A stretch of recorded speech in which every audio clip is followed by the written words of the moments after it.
le lapido-tennis est un jeu essentiellement israélien. Il se joue à 2 ou à 4. Quoique, personnellement, je préfère le jouer à 2. Le premier au service prend une pierre, au hasard, et la lance de toutes ses forces vers son adversaire. Suivez le mouvement. Prends en plein dans le poumon gauche. Bon.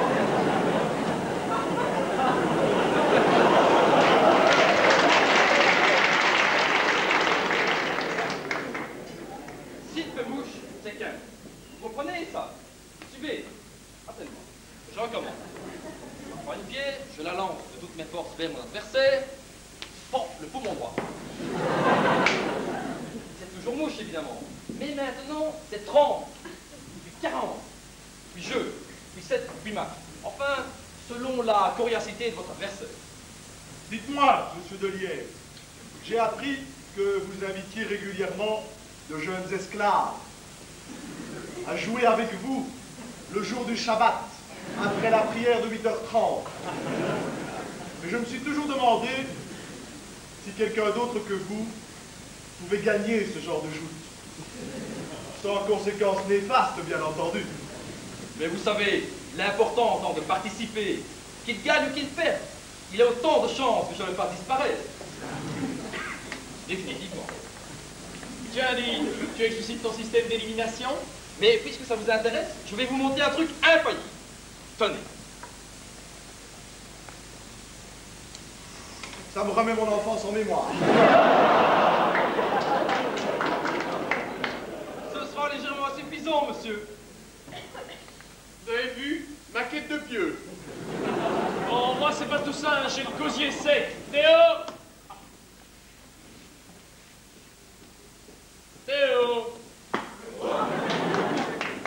Théo, pour moi, ce sera un autre jus d'orange coupé à l'eau. Théo, pour moi, comme d'habitude, hein, n'importe quoi, pourvu que ce soit très.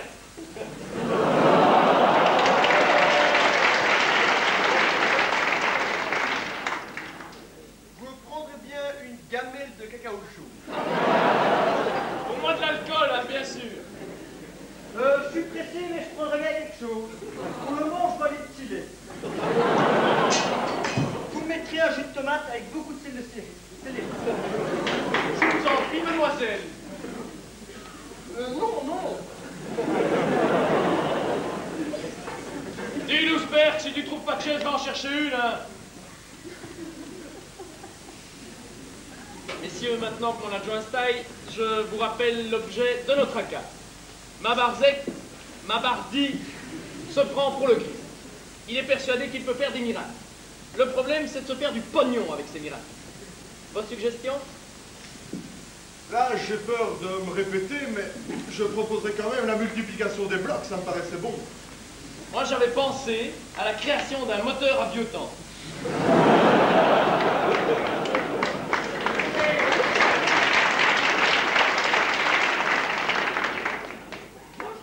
Moi, je reviens aussi à mon ancienneté.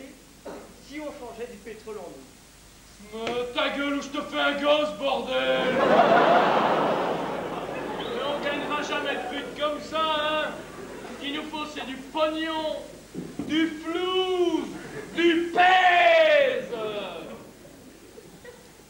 Mais si on changeait de l'eau en vin, bon sang.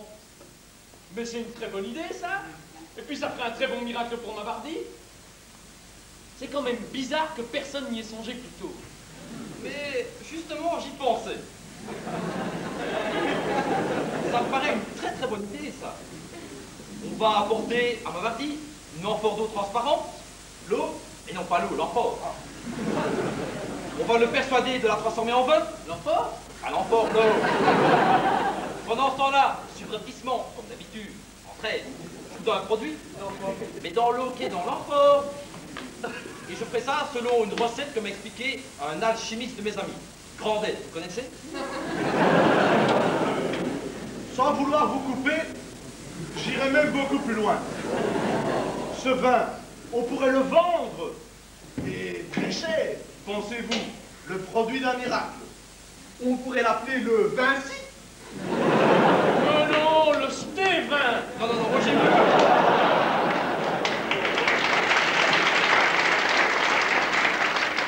Non, non, moi j'ai le vin faux. Oh oui, oui, mais comment n'y ai-je pas songé plus tôt?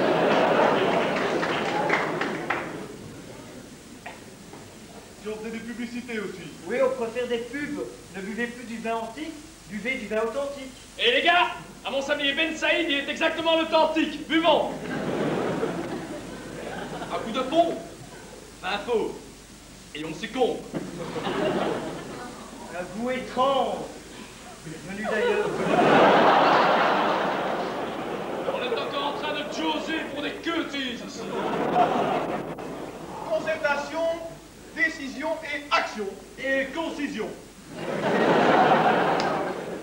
Bon les gars, je prends les choses en main. Lousbert, tu vas nous chercher une amphore. Toi, de Liège, comme d'habitude, hein, tu t'occupes des petites saloperies. Allez, aide-moi. Bien, puisque de toute façon, on va prochainement se remplir la bourse. Et surtout, comme on est beaucoup moins nombreux, j'offre une tournée générale. Théo, s'il te plaît. Une tournée générale. Un verre avec 3 pailles. Il connaît des corsets. Théo, pour moi, hein, mais une amphore de vin et pas de paille. Hein. Viens, Mavardi, on va boire. Pour moi, Théo, ce sera un Porto. Hein. Ah, le Portugal. Ah, les Portugaises. ensablé. Eh oui, ça rend sous.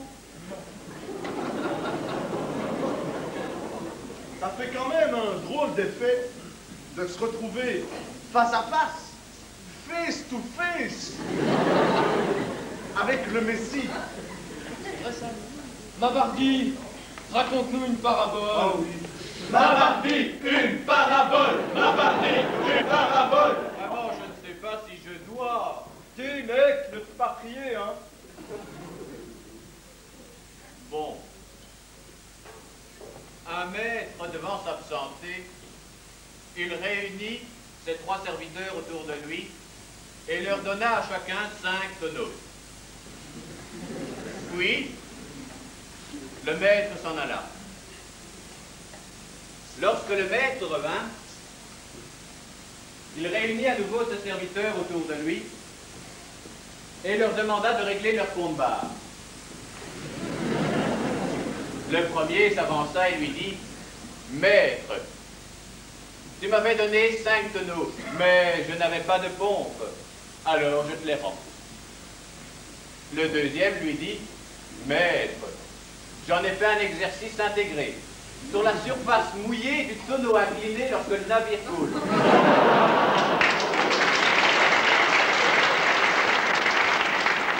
Le troisième s'approcha et lui dit « Maître, j'ai placé le tonneau en Perse, à la banque du Styx, où ils ont fait monter les taux actuariels d'alcoolémie à 69%. Eh bien, en vérité, je vous le dis, ce sont les tonneaux vides qui font le plus de bruit. Je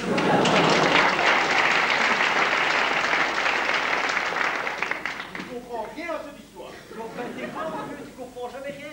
C'est Mavardi qui dit une parabole, quoi.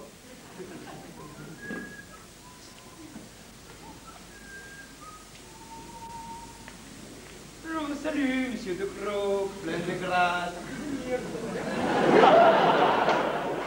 Salut Paris, comment vas-tu ce jour?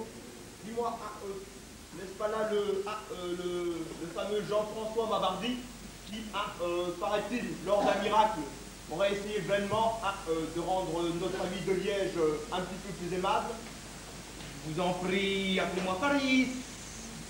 Quant à votre question, je crois qu'effectivement, la probabilité pour que cet individu soit bien Mavardi est très grande. Je dirais même plus, elle tend vers...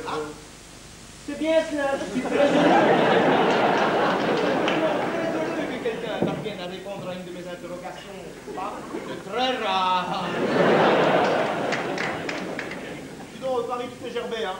Tu devrais plutôt expliquer sa petite tête, histoire de voir si ça en a une, quoi. Je suis d'accord avec vous, mais appelez-moi quand même Paris. Bon, action, tu veux, allons interroger ces messieurs. Et les gars, va falloir être subtil, hein. Les Parisiens sont là. Atela, atela, atela, les Parisiens, les Parisiens. Atela, atela, atela, les Parisiens sont là. Les Parisiens, les Parisiens.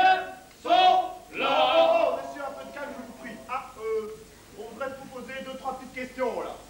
Est-ce que vous assistez à l'office tous les dimanches? Mon Dieu!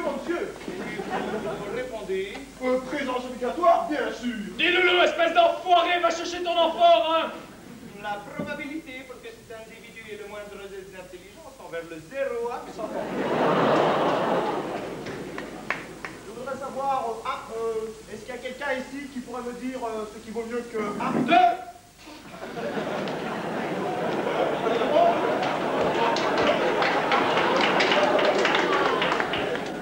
Puisque c'est comme ça, on va interroger quelqu'un en particulier. D'ailleurs, nous allons immédiatement désigner un volontaire. Ce n'est pas la peine, je me désigne. C'est bien vous, monsieur De Croo, qui... Silence! Ici, c'est moi qui pose la question. Ici, là. Asseyez-vous, je vous prie.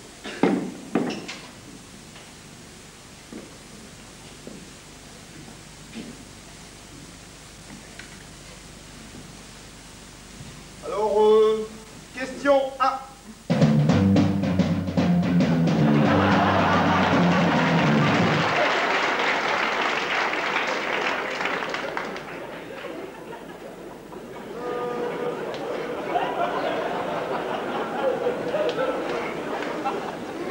Concentration, je vous prie.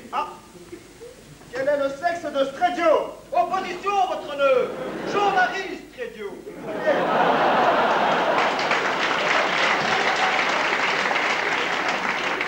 Pour Jean-Marie Stredio. Autant demander quelle heure est-elle? Et nous applaudissons le président.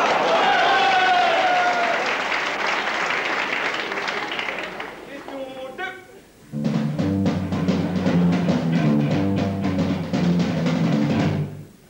Monsieur Mabardi, est-il vrai que Waters fait réparer sa pipe par le technicien du labo? Je demande une valise.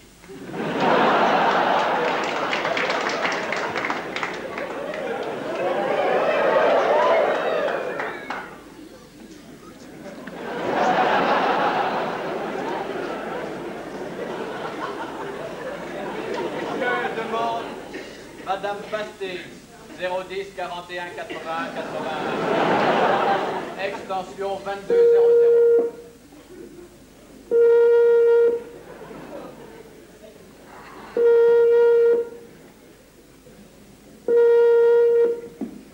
Oui, secrétariat, je suis Madame Pasté.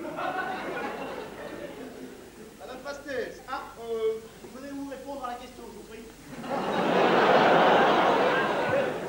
La question était la suivante. Est-ce que M. Waters fait réparer le vélo de son fils par les techniciens du labo? Pouvez-vous répondre, je vous prie?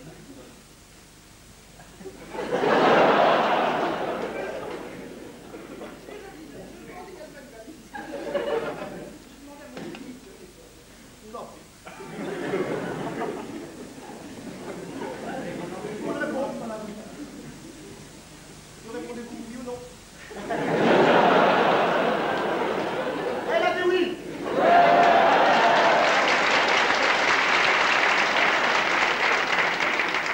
Elle a dit oui. Eh bien, j'accepte. La réponse est correcte.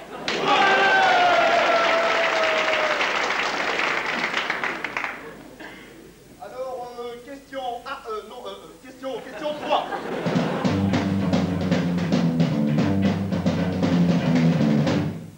Lousberg est-il encore jeune homme?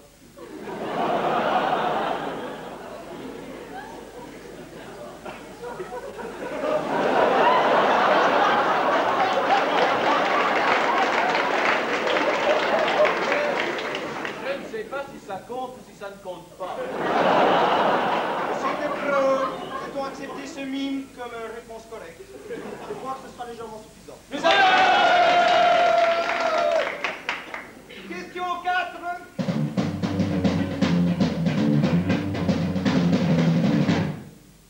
Monsieur Mabardi, vous êtes dans un chalet sur le mont Sinaï. Il y a une tempête de sable. Vous êtes irrémédiablement bloqué. La chaleur vous oblige à vous déshabiller. Dans le chalet se trouve Monsieur Lederer, Madame Pastils et Raquel Welch.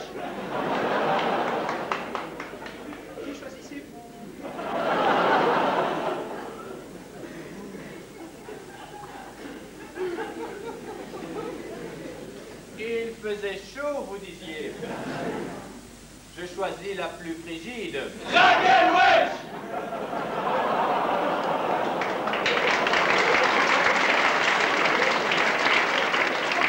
Vous atteignez vraiment la limite de notre espérance, n'est-ce pas? Monsieur Mabardi, est-ce que vous continuez? J'hésite, mais je vais tabler sur la chance. Notre sympathique candidat continue. On l'applaudit bien fort, s'il vous plaît.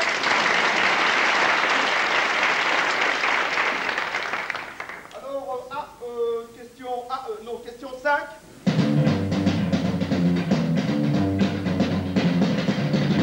Alors, un peu de concentration, je vous prie. Nous jouons pour un chameau. Un chameau offert par les sabliers Ben Saïd.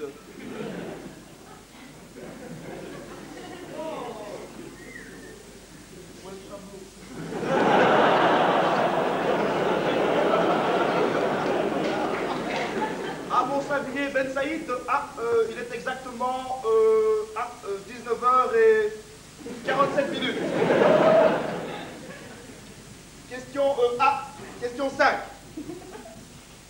Est-il vrai que les rumeurs qui circulent dans les ruelles de Jérusalem et Bethléem-la-Neuve, et selon laquelle notre ami Lardon suivrait des entraînements de rugby est fondée?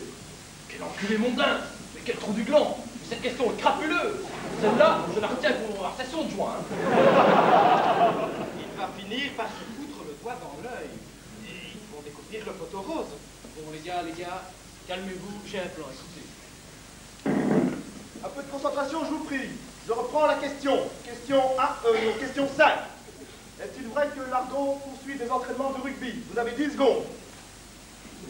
Je dirais qu'il a arrêté ses entraînements depuis qu'il s'est fait plaquer.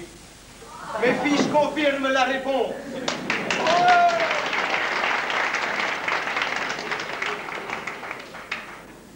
Monsieur Mabardi, acceptez-vous maintenant un face-à-face public? J'accepte. Il accepte. Peuple de Jérusalem, Bethléem-la-Neuve, vous avez l'immense honneur ce soir de poser une question à notre star. Une question, je vous prie.